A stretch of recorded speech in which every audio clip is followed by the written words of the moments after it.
Hello and welcome to episode 9 of Mad Max Live. My name is Daniel Tyree. I'm the executive director of the People's Party of Canada, but tonight I am your host.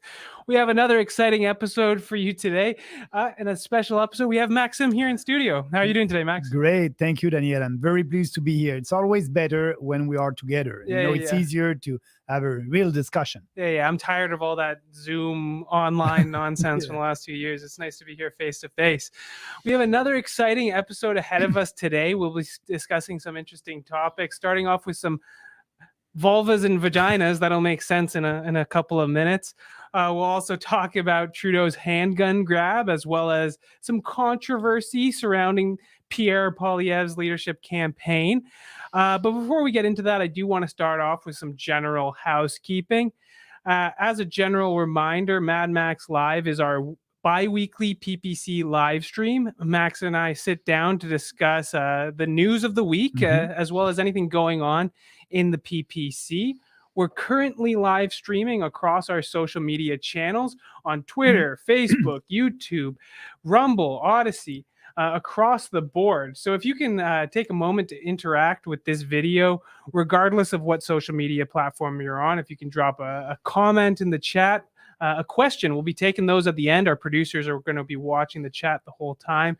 Drop a like, a retweet, a share, wherever you're watching us. If you can interact with this video, it helps us get through that algorithm and get more eyeballs on this live stream. As well, if you can jump over to one of those pro-free speech social media channels, Rumble, Odyssey, and drop us a follow there, that'll ensure you'll You won't be affected by the big tech censors over at those more generic social media companies. Heading over to Rumble and Odyssey, follow us there. But the best thing you can do to follow us and stay apprised on what's going on in the PPC is to head over to our website, peoplespartyofcanada.ca, sign up for our newsletter, become a member, make a small donation if you can afford it. All donations are tax deductible. 75% under $400 gets reimbursed by the government. If you can make a small contribution, anything you can helps. It helps us do more interesting things like this live stream or our in-person events. And they can be a member also. Yeah. Become a member. It's only $10 for a 1-year membership, and it's an even better deal on those extended 2 to 5 year memberships. But with that out of the way, let's jump into some of our scheduled topics. Yeah. What did you say in the beginning of that? I try to avoid using crass language on the live stream, but sometimes we can't help it. Sometimes it's in the news. So in celebration of Pride Month, we'll be kicking off tonight's episode with a bit of a discussion on radical gender ideology, an important topic that's kind of been taking over the woke left. We're gonna start before we get into the details on gender ideology there. I want to open the conversation with a clip from earlier this week. In the House of Commons, Liberal MP for Oakville North Burlington, Pam Damoff, had an interesting statement. Can we roll the clip? Vaginas and vulvas are a source of strength, empowerment, and pleasure. Yet throughout our lives, we've been taught that the terms vulva and vagina do not have a place in polite conversation. That's one more way that the bodies of over half the world's population are stigmatized, sexualized, and objectified. With the recent news in the United States regarding Roe versus Wade, conversations about sexual and reproductive health are more important than ever, and it starts here on Parliament Hill. We need to reclaim space in health, research, politics, policy making at the doctor's office to celebrate the power of vulvas and vaginas. It's 2022, and we shouldn't be embarrassed or ashamed to talk about our bodies. Join me, the MPs from Winnipeg Centre, Saanich Gulf Islands, Shefford, Senator McFedrin, and Action Canada as we jointly host a celebration on May 31st to reclaim the conversation and celebrate vulvas and vaginas as powerful and important.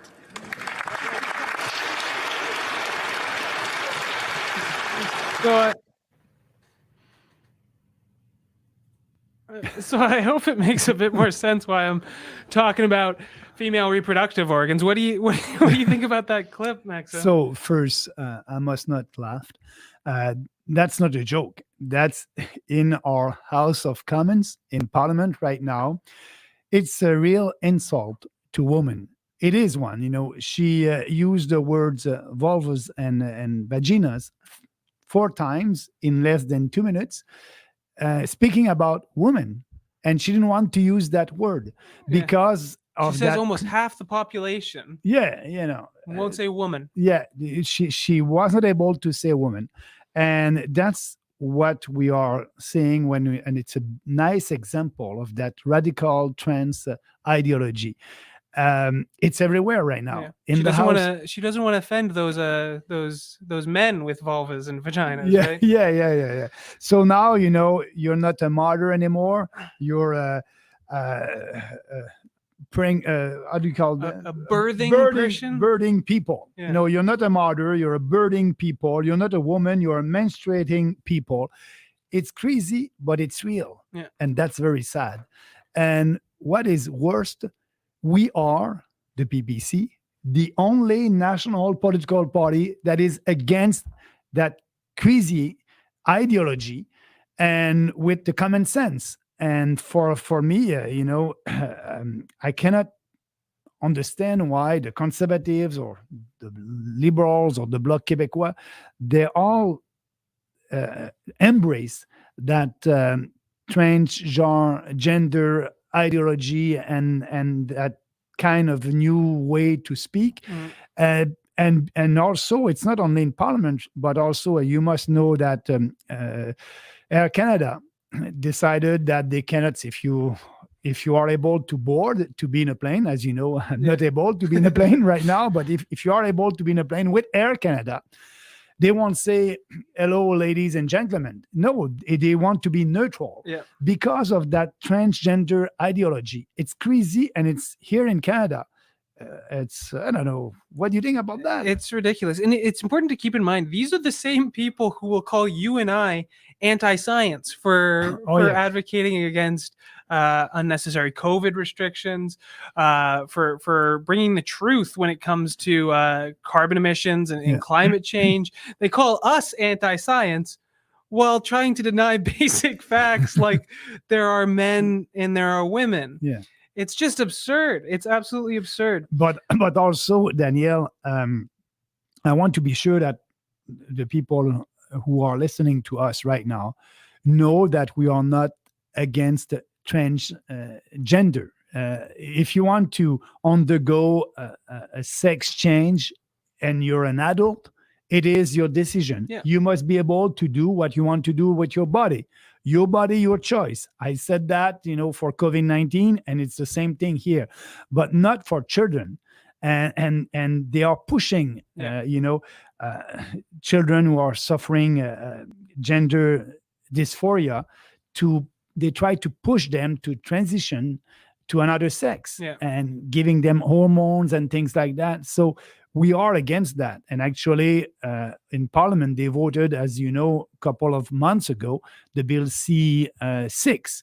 And every member of the Conservative Party of Canada, every member of Parliament voted for that bill that promote that ideology. And look at maybe a young boy, if he's playing with I don't know, dolls, those sort of things. Yeah, they must not be a small boy, maybe a girl, and so you're gonna try to influence that child to go and see a psy and having a discussion about his gender or her gender.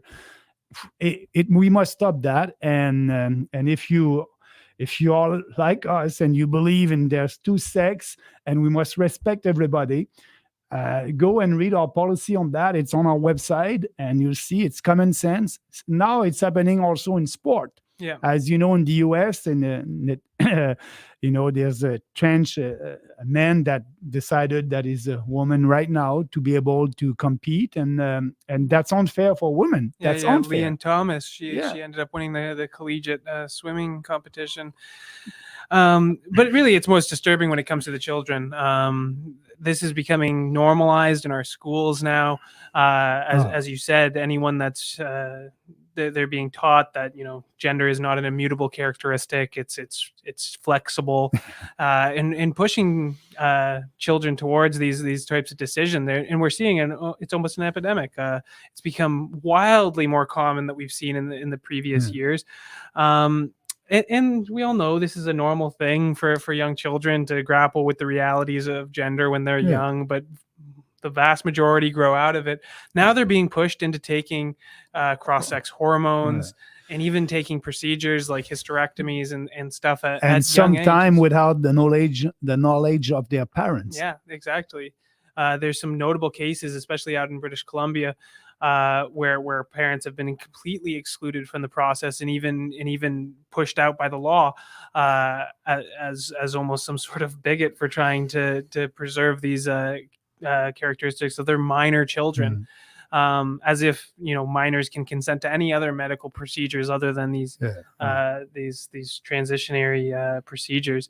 It's really disturbing to see, and really ultimately it's child abuse. It's to take a healthy child and sterilize them through the use of hormones to change their bodies permanently before they're even 18 because also after that, when that child will be an adult, and if as an adult he or she decided that he did a mistake in the past, it's very, very hard to go back to your first sex, your natural sex. And these gene transitionary stories are becoming more and more common as transitioning becomes more of a popular subject process.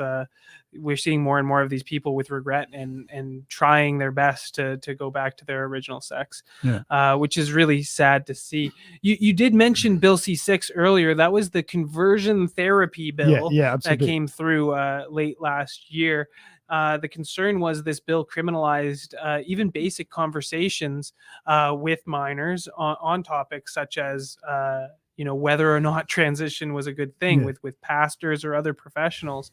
As you said, this bill passed unanimously. Even social conservative MPs like Dr. Leslyn Lewis, one of those leadership contenders in the CPC, are not pushing back on this. Why do you think this is? Why do you think we don't see any conversation on this in the CPC leadership race? I believe that they're afraid. They don't have any conviction. They're doing politics, like I said, by polling and focus group. And we must say that the majority of Canadians don't know all that. So if you do a poll about that, you will have maybe a majority supporting, because it's a question of when the government is speaking about that. It's like, you have to read it. Oh, it's nice. Everybody must be for that. But if you look in the details, the reality of that bill is, like you just said, if you're a pastor or you want to have a discussion with a child about their sexuality, it's illegal and it's criminal now. But the government won't speak about that. And so the majority of people are looking at it, and first, maybe they don't know that we have that bill in law right now in Canada. And if they know, they think that it's a good bill. And so the conservatives are looking at that, and they don't have the courage to speak because they're morally and intellectually corrupt. And also the media. The media is 100% on that side. So they're afraid of the media also.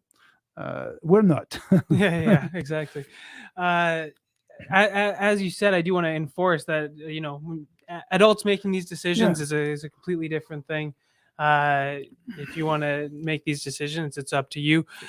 We do have transgender supporters. We even had a transgender candidate in Quebec, in the last election. But they agree with our positions on this. It's not. It's a question of preserving the kind of innocence of minors and parental rights.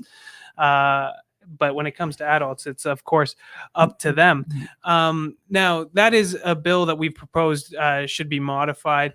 The other one that we want to see stricken off is Bill C-16. Oh, yeah. This is a couple years old now. For those who don't recall, this was the bill that kind of made Jordan Peterson famous for his opposition to it. It was an amendment of the Human Rights Act to include gender identity as one of the classes for discrimination. Yeah.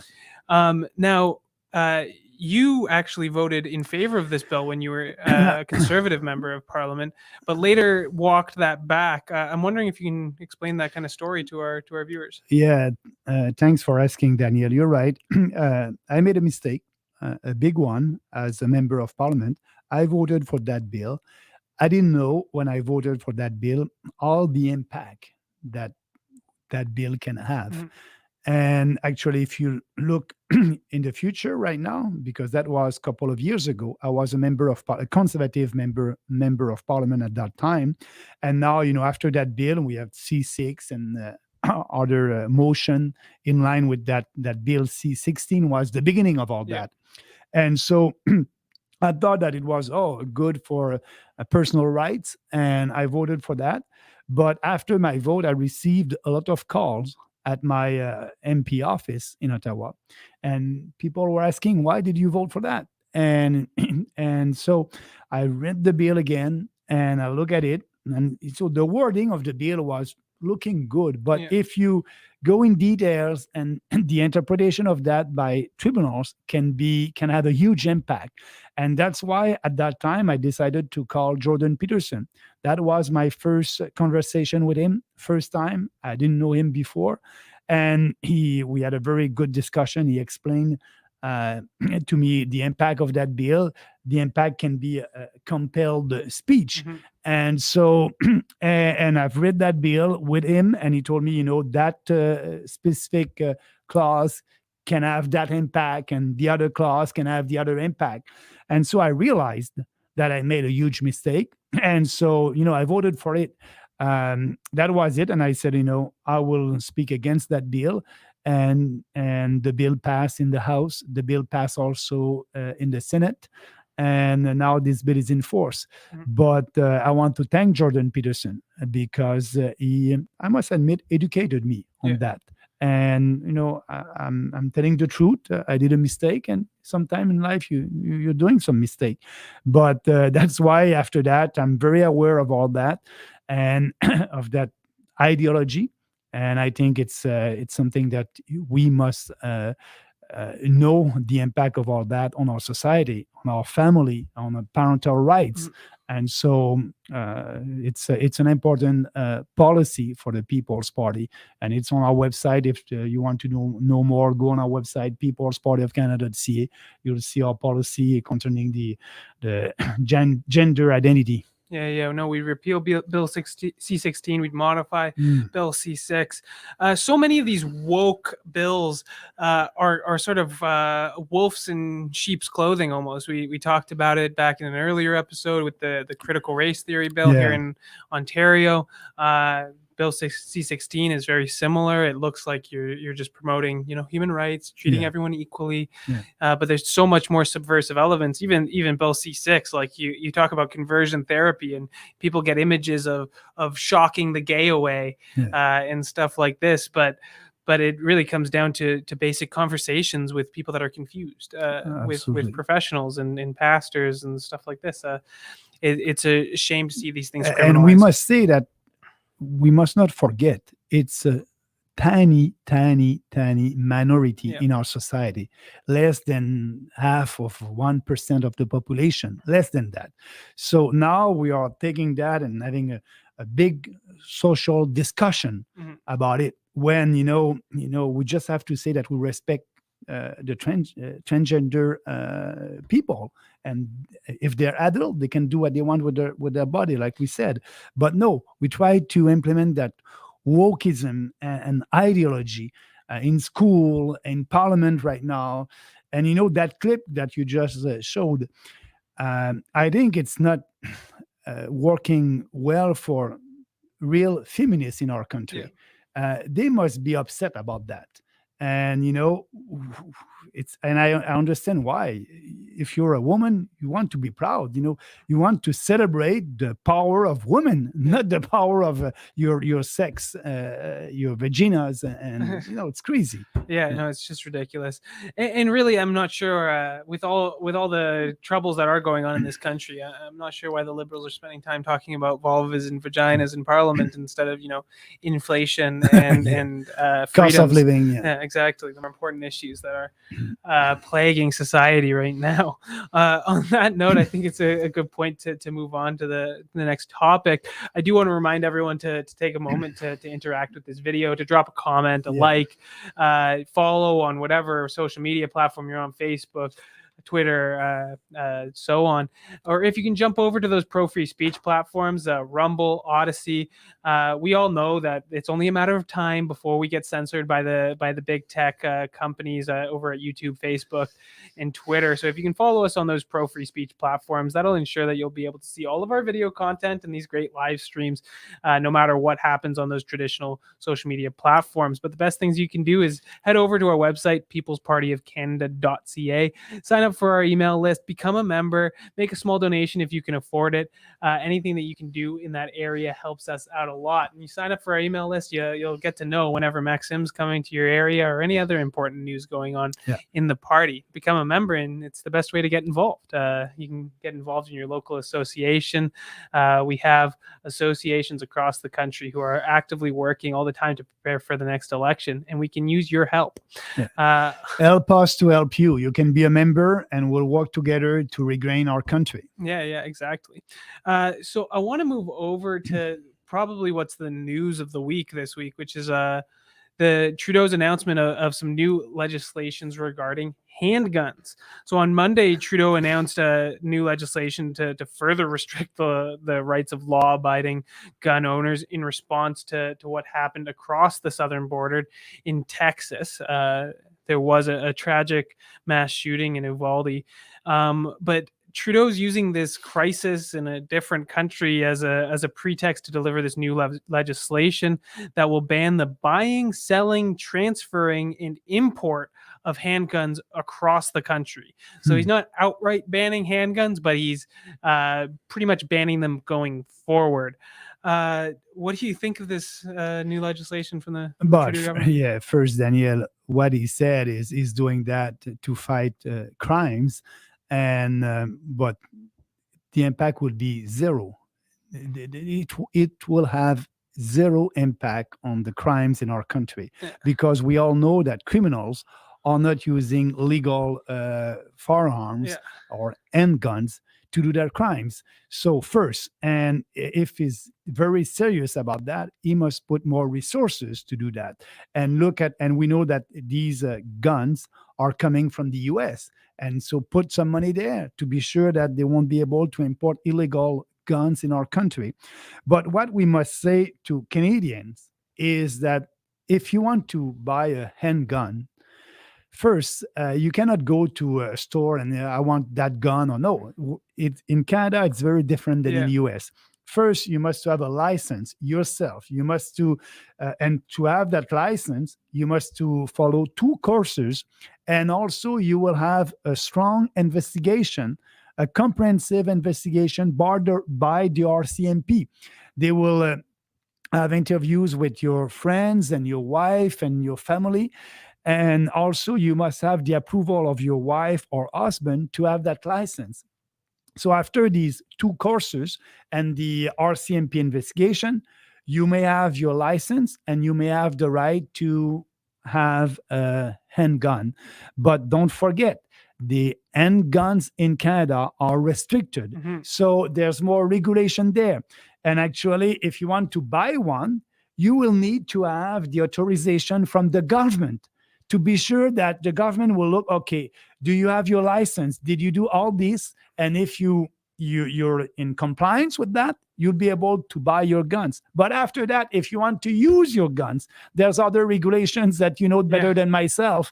And so it's very difficult to have a handgun in Canada, and it's okay. We approve all these regulations. But what Trudeau is doing is just punishing law-abiding Canadians and that are following the law and peaceful Canadians. And so for his only political gains, because he knows that, a gun owner in this country maybe won't vote for the Liberals. Yeah. So for him, the political cost is zero, but he's looking to the left, and there's a lot of people that don't know all these details and believe him when he's saying, I'm doing that for you to be safer in your city. But that won't happen. The result won't be there because he didn't put the resources where we need to do it. And to fight crimes, he's not doing that by putting these restrictions. He is only punishing law-abiding Canadians. Yeah, exactly. No, it's just a case of punishing your enemies. He knows his supporters aren't gun owners; it's only his opponents. So he doesn't mind cracking down on them. But as you said, like the large majority of gun crimes committed in Canada are not committed by law-abiding gun owners. They're not they're not done by legally licensed gun owners. They're done by illegally purchased weapons, mostly smuggled from the U.S. border, some sold improperly. Gangs in our country. Exactly.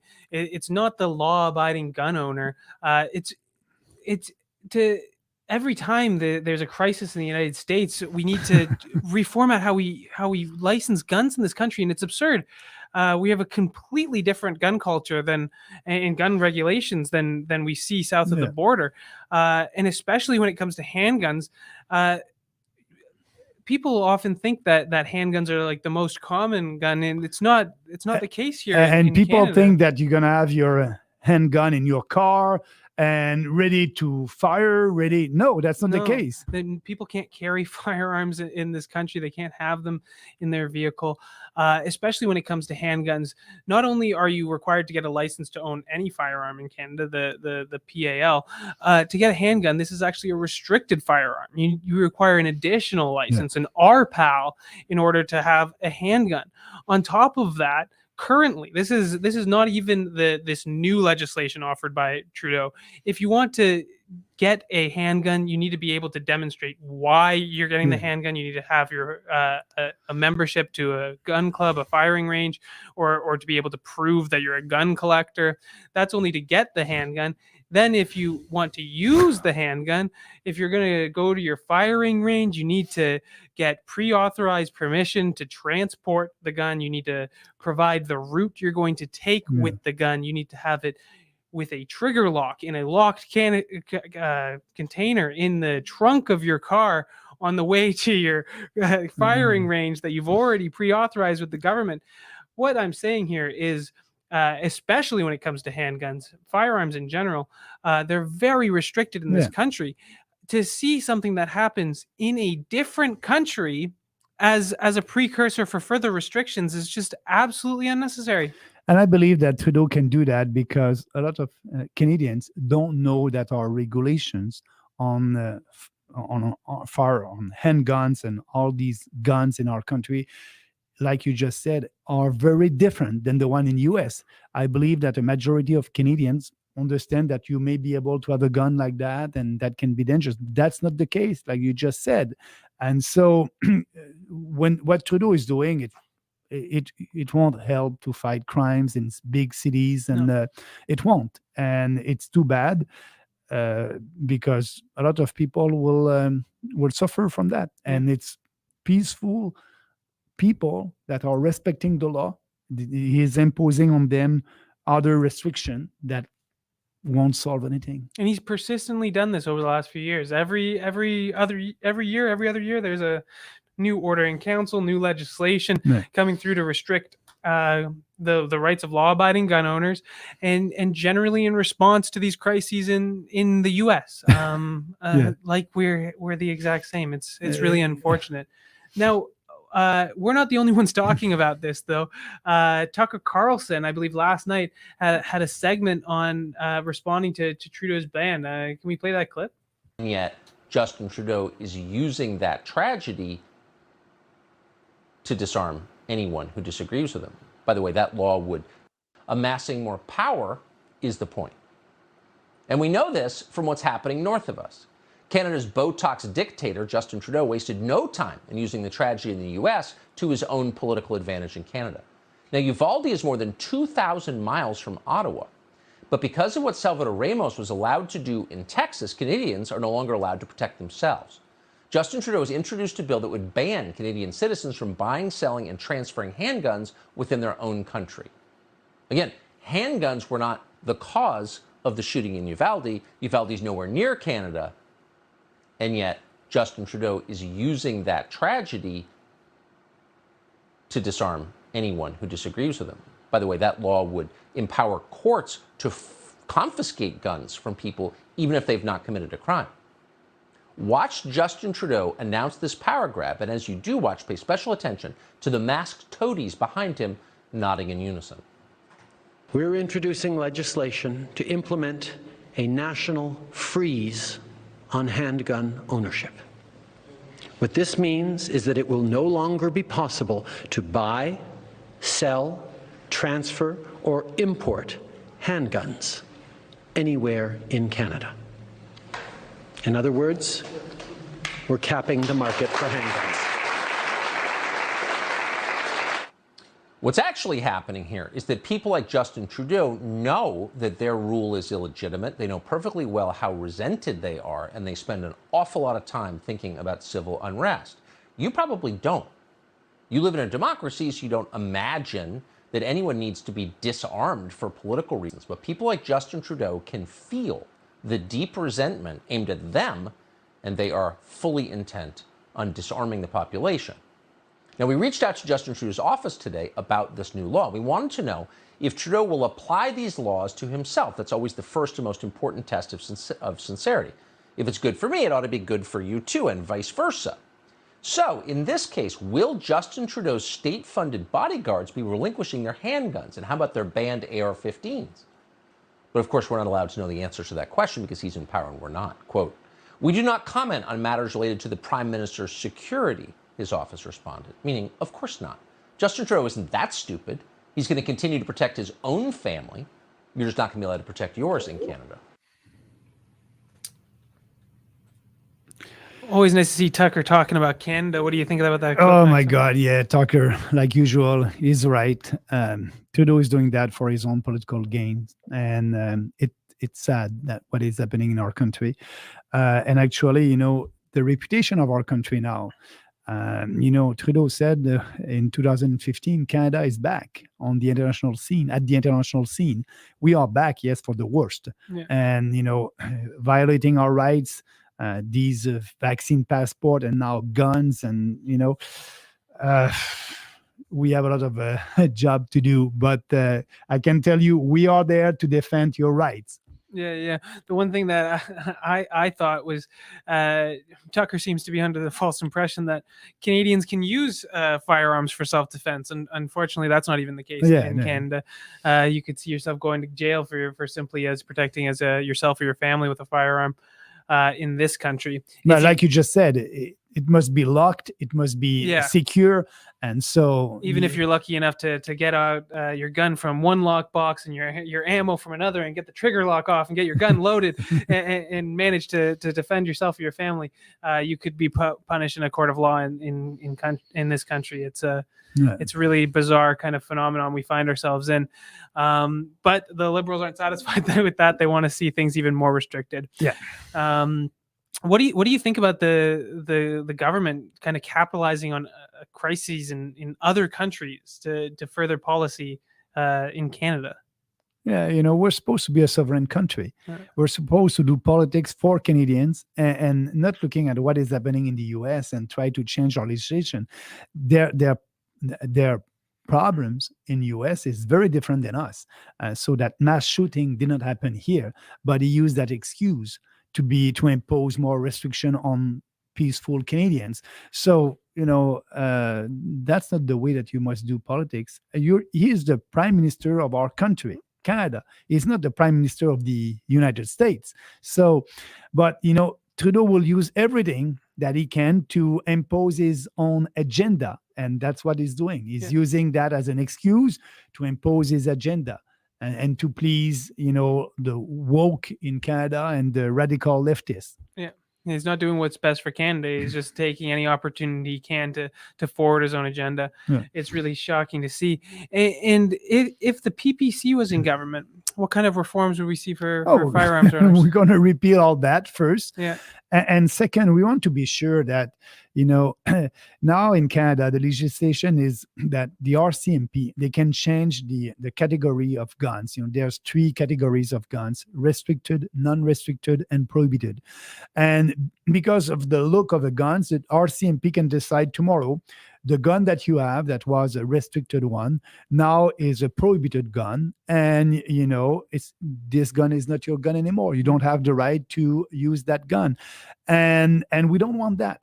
It's an important decision that must be done by members of parliament, and that's our position on gun. We must be able to have in a legislation, not giving that discretion to the RCMP in a legislation, the different categories of guns. And so that's our proposal. And if you want to change that, you'll need to go back in from the parliament and change the legislation. Mm-hmm. So, and we want that to be simple. Everybody must understand, looking at a gun and what is the role of a gun and putting a gun in a category.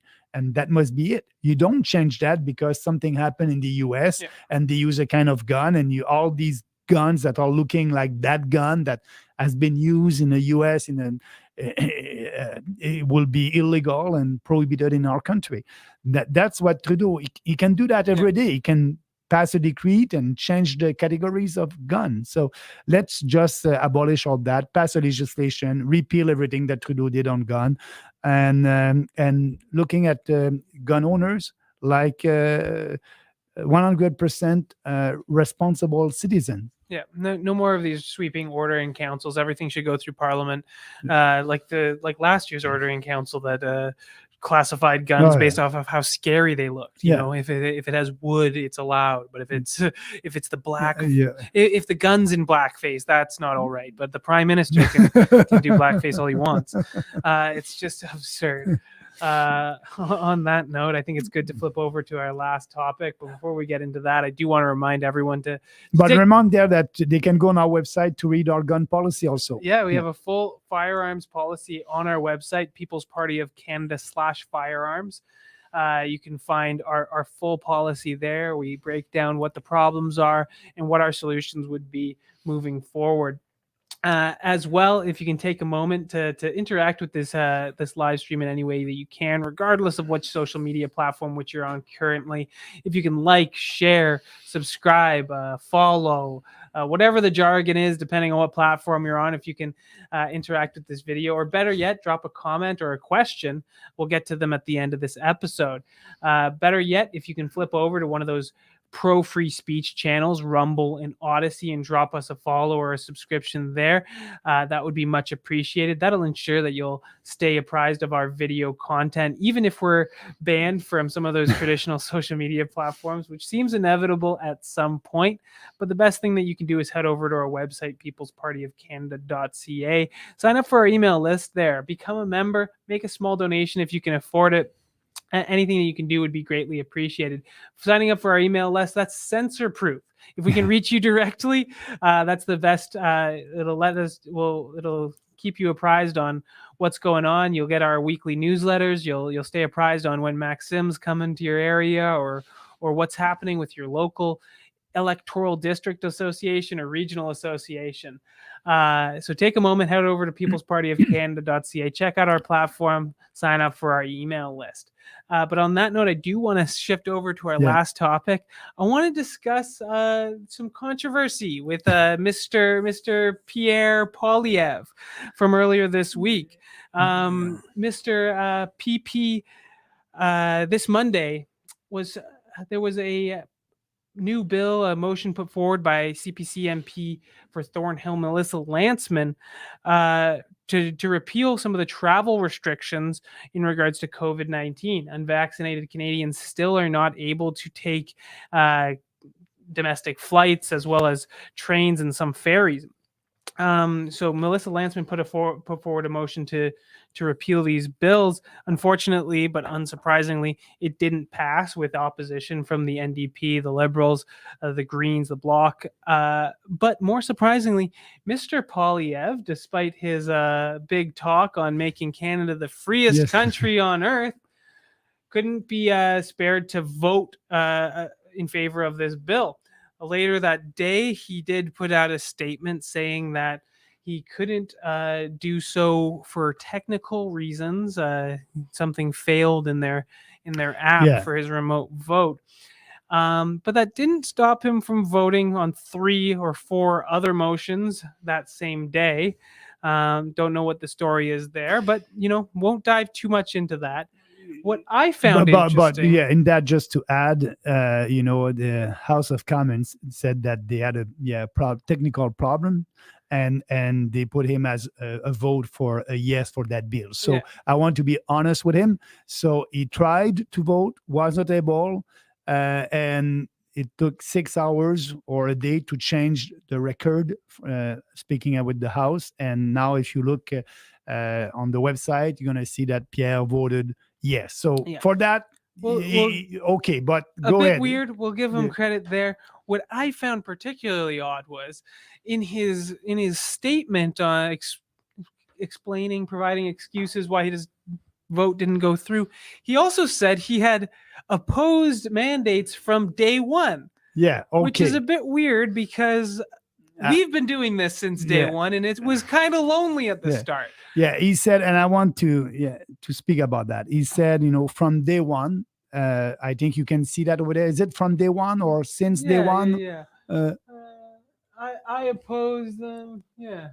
From day one, but from day one. So that's a lie. He's lying when he's saying that. Why? Because we have the proof about it. So Pierre Poilievre did not oppose what Justin Trudeau did, and Trudeau did 2 things at the federal level. First, Trudeau announced August 13, 2021, that that was before the election. Yeah, right before the election, that he will asked for a vaccine passport for all civil servants working for the federal government, and he will impose a vaccine passport on Canadians that are not vaccinated. They won't be able to travel by plane, by boat, or by train across the country. So, two draconian restrictions. One, if you want to work for the federal government, you will need to have your vaccine passport. And if you want to travel in this country, you will need to have your vaccine passport. Poilievre didn't say anything at that time. And the leader of the Conservative Party of Canada at that time was Erin O'Toole. And Erin O'Toole and the Conservative Party of Canada approved and voted on everything that Trudeau did. And they were in a strong agreement at that time with the Liberals. And Pierre Poilievre didn't say anything at that time, August 13, 2021. But what is the most interesting is November 9, 2021. After the election. After the election. O'Toole did a shuffle of his, not a shadow cabinet shuffle. Yeah, a shadow cabinet shuffle. And 7 of his shadow cabinet ministers were not happy with what Trudeau did about the imposing a vaccine passport, and they spoke during the summer against that, tweeted against that. And MPs like Dr. Leslyn Lewis, Marilyn Gladue, Mark Strahl. 7 of them. And O'Toole said, these people are not part of my shadow cabinet because they spoke against the position of the party. Pierre Poilievre didn't say anything. And Pierre Poilievre at that time, at that shadow cabinet shuffle, November 9, 2021, received a promotion. And O'Toole said, you're going to be my finance critic. So Pierre went back to his former role as a finance critic. Why? Because he didn't speak against his leader and against all these draconian measures and vaccine passport. So he started to speak about that only at the end of January, when it was more popular and when O'Toole was not the leader anymore, to speak against the vaccine passport. So when Pierre Poilievre said, from day one, that's a lie. That's a lie. Day one at the federal level was August 13, 2021. And the first time that he spoke, the first time was at the end of January. So he is lying on that. And now he is traveling across the country by plane and delivering stunt speech all across, one stunt speech, the same one all across the country. And if you listen carefully to what he's saying, it's like, it's because of him that we had that freedom convoy, and he was there in the beginning, and he's taking all the credit of the real freedom fighters that were out there when it was not popular in March 2020 and fighting against these draconian measures like all the nurses for freedom or Take Action Canada, Taking Our Country Back, and all these grassroots organizations, and us. We were the only national political party against that. And we started that campaign the first day. And for us, the first day was March 2020. Exactly. And it was not popular speaking against the mandates at that time. We did it because we're doing politics based on principles and on conviction. So Poilievre, when he wrote that, he said, from the first day, he's lying. The first time he decided to speak against these mandates and vaccine passport was at the end of January 2022. Yeah, it's ridiculous. And you used August 13th as an example, but we've been speaking out of this since the beginning. I think the first lockdowns in Canada started in March 2020. I think we have a tweet here from April 2020 of you explaining, not that one, of you explaining that we need to stop these lockdowns now. We need to get back to work. We need to open back up our economy. We've been talking about this since the very, very beginning, from day one. There was some early days where it wasn't clear how serious this COVID situation was. As soon as it became clear that this virus wasn't as much of a threat as it seemed in those early days, where we were getting footage out of China of people dropping dead in the streets and all that kind of crazy fake news that was coming out in December 2019 and such. We started advocating against this and for Canadian freedoms. You were out in the street protesting. Absolutely. From day one. And now for Pierre to come out and say this is just so absurd. So he's just an opportunist. And, that's why I want to put more focus on that. That's why I said the Conservative Party is morally and intellectually corrupt, because they're doing politics based on survey, not based on conviction. Exactly. If it's not popular, they won't speak about it. And it's not, For months, Pierre was out there. He was saying, I think it was, we need shots in the arm like they needed guns in World War II, and all these ridiculous comparisons. He was totally following the line of the CPC that, vaccines and these mandates were the only way out of the pandemic. Not advocating for Canadian freedoms and personal decisions. It's so we are exposing the real Pierre Poilievre on that issue. Yeah. The other one was, I believe, on December 3rd, 2021, again, shortly after the election. The New Brunswick provincial government announced that they would be allowing grocery stores to impose vaccine passports. On that same day, Pierre happened to be going to New Brunswick on a trip. He met with the Premier, Premier Blaine Higgs, to congratulate him on we can see that over there. That was the same day when that government did the announcement about allowing groceries to be able to impose a vaccine passport. Exactly. And they had a nice socially distanced photo op. He's not criticizing Blaine Higgs on this crazy decision to allow the unvaccinated to starve. Absolutely ridiculous. He's saying he opposed the mandates from day one, where he had a perfect opportunity to speak out and say this decision from the provincial government was wrong. And we must add that we won that battle. We tweeted about that, and I spoke about that at that time. And 10 days later, the decision was reversed. 10 days later, the government decided to reverse that decision. So that is showing you, when you fight for something based on principle, you can win. But Poilievre was not there because for him, freedom was not important. Yeah, absolutely. It only, as you said, in January did he start talking about these things more actively.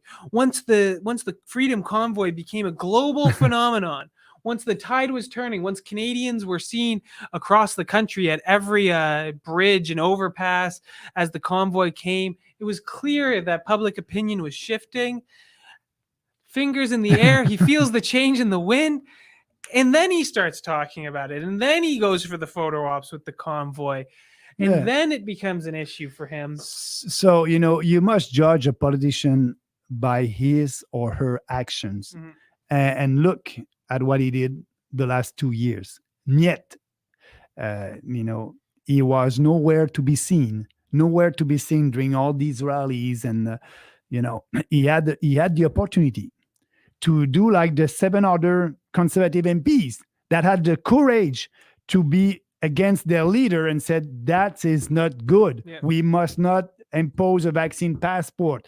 It's against our Charter of Rights. And they did that. And they lost their job because of that.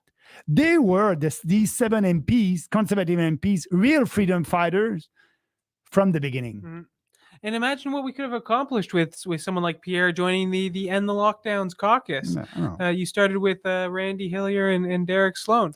We could have used his firepower to make for positive change for Canadians, but he's for him, majority is important. For us, it's not because what we are saying is not popular today that it is not just and true. And something that is just and true will become popular if you speak about it openly with passion and conviction based on facts. And that's what we are doing. So Pierre, in that, saying that is what is telling me. Pierre is telling me that he is a career politician. Pierre was elected the first time at 25 years old. My age. 25, elected. So he never had a real boss. So, and he knows how to stay in power. to look at the majority and, like you said, look at where the wind is going, and you'll be able to be reelected. But we need politicians who have convictions and the courage to speak about their conviction. So now for Poilievre, he said that Canada would be the freest country in the world. I'm very pleased that he's speaking like that now. But people must know that if the public opinion is switching, Poilievre will switch also. Yeah, we won't. Yeah. No, on that topic though, we both know that a lot of this COVID situation, the root of the problem, it might be a bit odd for some, but it's globalism. Yeah. It's this whole ideology of us as a global community, and even more these corrupt globalist institutions like the United Nations, the World Economic Forum, the World Health Organization, who are the ones that kind of made all these grand plans, these one size fit all solutions for all countries around the world that resulted in these lockdowns and vaccine passports and stuff like this. Now, earlier this week, one of our friends and a former PPC candidate, Mark Friesen, he attended Pierre's event in Saskatoon, and he waited in a long line in order to talk to Pierre for a couple of minutes to ask him a question on where he stands on the United Nations Sustainable Development Goals. I think we have a clip to play. Oh, yeah. What's your name? Mark, thanks for coming. And we'll do a shot here. I have one question. Oh, I have for you. yeah. I'd love for you to answer. Fire away. You've denounced the World Economic Yes. Forum vehemently. Yes. Do you denounce the UN Sustainable Development Agenda, the SDGs? I haven't read it, so I don't know what it is. You haven't read it? No, I haven't. That's interesting. Do you want to do a shot? Sure. All right. Very good. Thank you. All right. I'll have to look at it. Yes, you will. I don't. It's very important. I have a simple rule. If I haven't read it, I don't comment on it.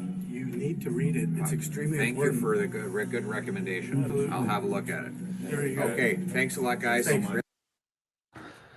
A weird clip. What do you think of the clip? Do you believe he's not familiar with the UN Sustainable Development Goals? Yeah, but first, you go on the website and it's only about 3 to 6 pages. This is something I studied in university. Yeah, you can read it. It's easy to read. He said that he didn't read it. Is it true? Is it not true? I don't know. But what I can see there is he doesn't want to speak about it. Yeah. He doesn't want to be in favor or against that. So the best thing to say is I didn't read it. So for us, I just want to let you know that we are against these globalists and these organizations, and we want to promote our sovereignty and Canada first, and our country always first, and I've read it, and I don't support that. I don't support the UN Compact on Migration. I don't support the Paris Accord. I don't support the socialist ideology coming from the World Economic Forum. So that's our position. So Poilievre, we don't know. I think we will have to wait until he will have time to read it, and maybe we'll know if he's in favor or against it. Yeah, I mean, Pierre's been in government for over 2 decades now. He's had multiple votes on the UN Sustainable Development Goals, on different things connected to the SDGs, like the Compact of Migration Compact, the Paris Accord. He's voted in favor of these things. I find it hard to believe that he hasn't read these things. I mean, I read them in university. I attended even municipal council meetings where they were discussing the application of these sustainable development goals.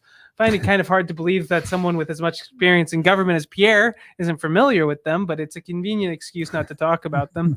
Now, you worked with Pierre in cabinet, or in caucus and cabinet for over a decade. Do you think Pierre's trustworthy? But, I want to let you know that Pierre is a good person, but now the Pierre that I've met is a little bit more different now in that campaign, and we'll see the real Pierre Poilievre couple of months after the leadership, if he's the leader or not. But I believe right now he's doing everything to please the members of the Conservative Party of Canada, and he is intelligent, so he saw what I did in 2017, speaking like a real conservative, and being a real conservative, you can win the leadership, and that's normal. That's supposed to be a conservative party. So if you are a conservative, you must be able to win. So, I didn't win with 49%. O'Toole, said, "Oh, I'm a true blue, and speaking like that, I will win." And that was right. He won the leadership. But after that, we saw the real O'Toole. And I believe that Poilievre is doing the same thing right now. And so we'll have to wait and to see the real one a couple of months after the election. We'll see where it goes. Yeah. On that note, I think it's a good point to start wrapping things up. We'll pivot over to questions. So if you have a question for Maxime, drop it in the chat right now. It doesn't matter what platform you're on. Our producers are monitoring the chat, and we'll put them up on the screen, and we'll try and answer as many questions as possible. While we wait for some questions to come in, I want to remind everyone to take a moment to interact with this video in any way that they can. Drop a like, a follow, subscribe, retweet, share, whatever platform you're on. If you can interact in this video, it helps promote the ideas. Yeah, exactly. It helps the algorithm. It helps get more eyeballs on it. It helps get our ideas out there. As well, if you could navigate over to those pro-free speech channels, Rumble and Odyssey, and drop us a follow over there, that'll ensure that even if we get censored by those big tech companies, you'll still see our video content. You'll still see these live streams. That'd be great. If you can move over to our website now, peoplespartyofcanada.ca. This is the most important one. Sign up for our email list over there. It's free. If you can also, if you have a couple bucks to spare, if you can make a small donation, they're tax deductible. 75% will be reimbursed by the government, up to $400. As well, if you could become a member, that's how you can get involved in the party. Get involved volunteering at the local level in one of our electoral district associations and one of our regional associations. We'll be pivoting over to candidate selection this year. If you want to be a candidate, you have to become a member. If you want to stay apprised on what's going on in the PPC, you need to sign up for our email list. You get Maxime's hot takes on a weekly basis, and you'll stay apprised on when he's coming to town next. We're looking to do some events across the country this year, as many as we can, at least considering these travel restrictions that make our lives a little bit harder. On that note, I think it's a good point to flip over to some questions. Do we have any loaded up? Perfect. We have a question from Alex on YouTube. Does PPC have candidates in Ontario? So it's the Ontario election today. Yeah, it's the Ontario election. The so vote's wrapping up in 20 minutes. Yeah, so no, we're not doing politics at the provincial level, and so we are too busy, like Daniel just said, to build this party across the country. So no, we don't have any candidate, and we won't support any political party at the provincial level. We are telling our supporters, look at the candidates that you have in your riding and decide the best one for you. So we believe in freedom of choice, and you must be free to vote for the candidate that you believe will be the best one for you and for your riding. So no, we don't do politics at a provincial level. Yeah, unfortunately, we don't have the capacity to run provincial parties at this time, but there are some good right-wing anti-establishment options here in Ontario. The Ontario Party, the New Blue Party of Ontario, the Populist Party of Ontario. There's lots of options. Unfortunately, we can't provide that at this time, but we will have a full slate of Ontario candidates for the next federal election. Yeah. Do we have any other questions? Another question out of YouTube from Dirty Adventure. How can I volunteer locally? Oh, great. That's your question. So we have a form right on our website, right at the top bar, on peoplespartyofcanada.ca. There's an option in the top bar, volunteer. Complete the volunteer form there, and you'll be sent directly to one of our local associations for whichever riding that you reside in.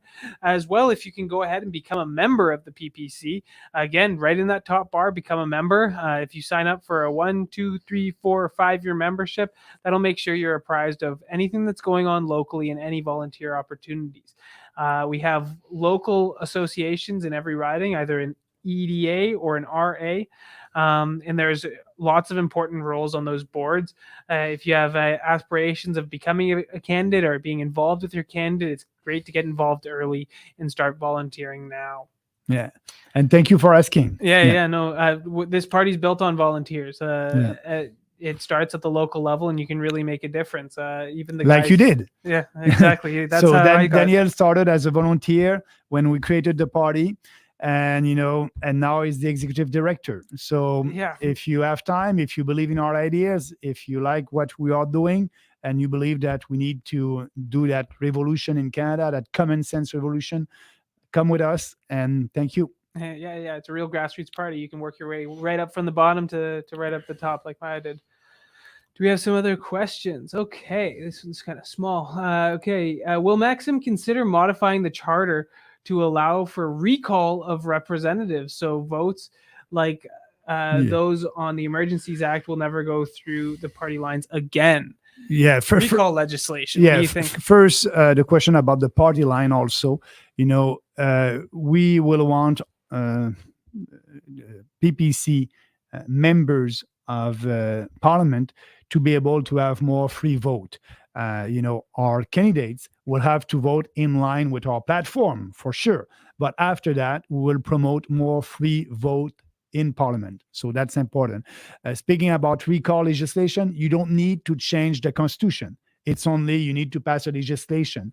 And we are looking at it. That can be a recall legislation just for people to know a little bit more about it. It's, you vote for a candidate. That candidate is elected and for 4 years. And in the middle of his mandate, the candidate is not doing what he told you that he will do. And so you need to have a petition with a number of signatures. And when you have that threshold, you are able to have one election in the middle of a mandate in your riding. And that candidate can be your member of parliament can be a candidate on that election or not. But, so you will recall your member of parliament and you'll have another election in between two national general elections. So that being said, we are looking at that. That can be a good way for members of parliament to be responsible from their constituents. Yeah. We're playing with some different electoral reform policies to make politicians more accountable to their electorate, and to try and weed out some of these corrupt politicians from imposing these crazy things like the Emergencies Act on us unconstitutionally, unjustifiably. Yeah. Do we have some other questions? Here we go from Aaron on Facebook. Should the GTA have a lower total seat count of votes? No. There's about 40 seats in Toronto alone. Yeah, there's more seat in the GTA than in all Alberta. Yeah, there's 34 seats in Alberta and about 42 in the GTA. Yeah, so it's based on the population. So there's about 100,000 Canadians in each electoral districts other than the territories and PEI. Yeah, so they want to have, you want to have your member of parliament to have the same credibility than another member of parliament. If you are elected by 1 million people and the other member of parliament is elected by 100,000 people, they won't have the same credibility. So that's why, when you are a member of parliament, they try to have a riding about 100,000 constituents in your riding. So in the GTE, there's a lot of people, so they have a lot of ridings. That being said, every 10 years, we have a census, and we are looking at the growth of the population. And now, as you know, for the next election, we'll have 4 more ridings and 3, I believe, in Alberta. Yeah. And 1 less in Quebec. And 1 less in Quebec. And so another one more in Ontario. I think it's 1 more in Ontario, 1 more in BC, and 2 more in Alberta. Something like that. So we're not sure, but it's, and so because the population is more in the GTA, that's why they have more ridings. And I don't want to change that. That's the reality. What you must do, you must have policies that will promote growth outside the GTA, like in Western Canada, changing the equalization formula to be fair, building pipelines, and like that, you'll have more prosperity in other regions of our country, and people will move there, and they will have more seat. Yeah, out east as well. There's a lot of natural resource development that should be happening in the Maritimes. Yeah. That's definitely a more accurate way of addressing this issue. As well, we just need a more vocal and principled opposition. We see over 100 MPs from the CPC do nothing for 2 years. But we didn't have a real opposition. We had an official opposition, but we were the real opposition the last 2 years. Yeah, exactly. Even with the exact same seat allocation, if we had some PPC MPs in there being vocal, I think it would have been a very different story for the last few years. Yeah. Do we have some other questions? Another question from YouTube. Maxim, what are your thoughts on Tommy Douglas, the founder of the CCF and the father of modern Canadian healthcare? Yeah. First, I must say that we need to change that. Now, we'll look at our healthcare system in our country, and all the money that we are spending for healthcare, we don't have the result that we must have, like in other countries, like in Europe. So that's why, if you look on our website, we need to have more competition in the system right now. And I believe that a universal coverage, that's great, but people must be able to choose if they want to have a private delivery of services or if they want to have a public delivery of services. So they must be able to choose under uniform and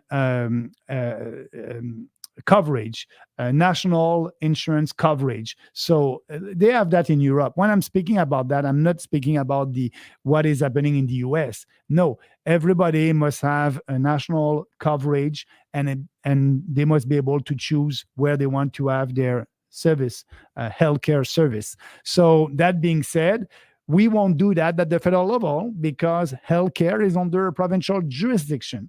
So we must give the provinces the responsibility and the ability to do these changes, and we must try to have them more responsible. That's why we want to give them the resources that they need.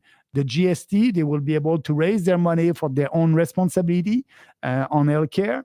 And they would be able to raise the money. Actually, as you know, Danielle, the government received about $40 billion with the GST. So, and the transfer that the federal government is giving to provinces for healthcare, it's about $40 billion.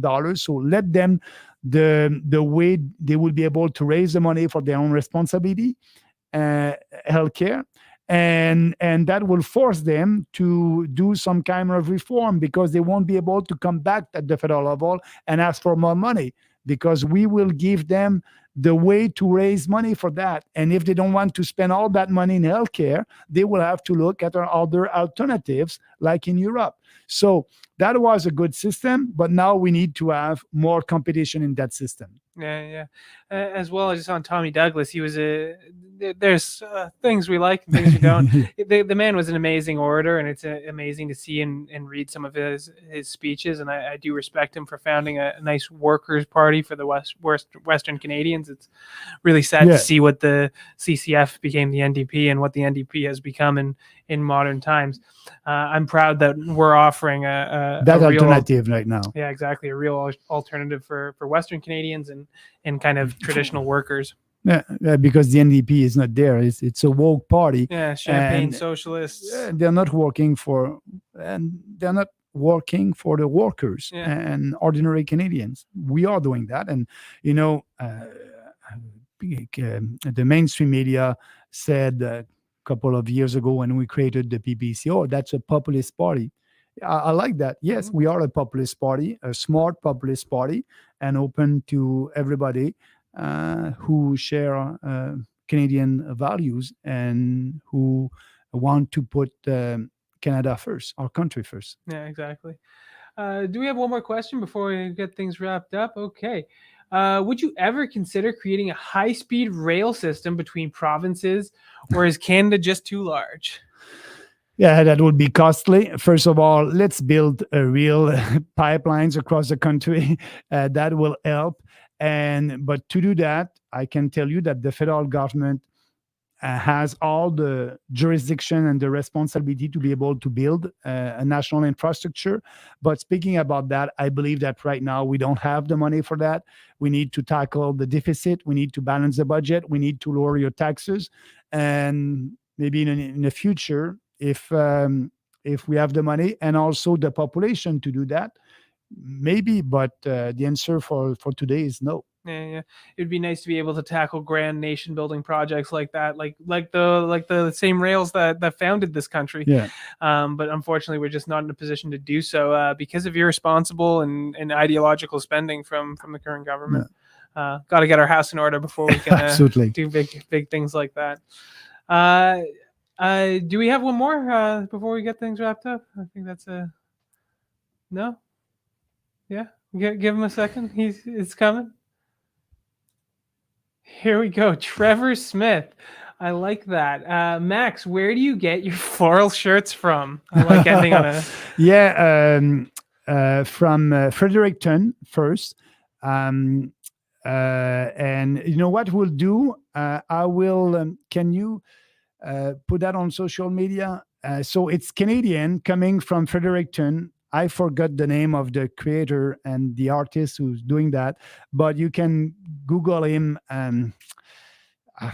Sorry about that, but it's Canadian and also in Montreal. I like it, and people like it or don't. I'm pleased that you must like my shirts because you're asking the question about that.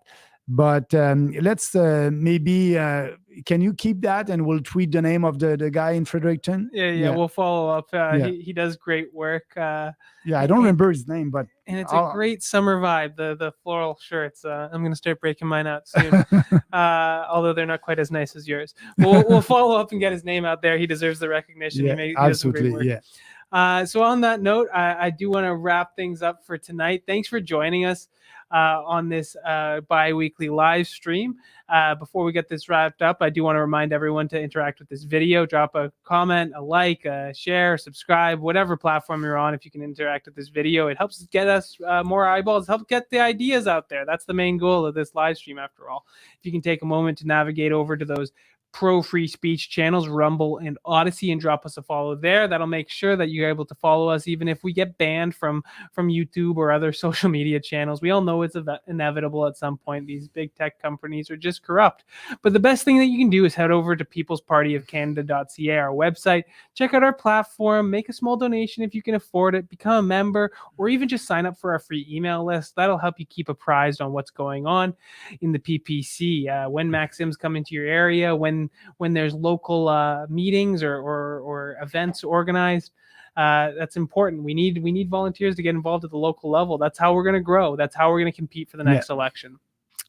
Do you have any last things to say to our viewers before we wrap things up? Yeah, just keep yourself informed about what is happening in our country. And, if you can go on our website and read our platform, that would be great, because, we need everybody to be able to speak about what you believe and what we believe. And like that, we'll be able to do that common sense revolution. And we need to do that in this country. You can count on us. And I want to thank you. And if you like that video, you can share it. That will help us and help you at the same time. So thank you, and see you in 2 weeks. Yeah. We'll be back not next week, but the week after. He's Maxime Bernier. My name's Daniel Tyree. That's a wrap. Have a great night. Thank you.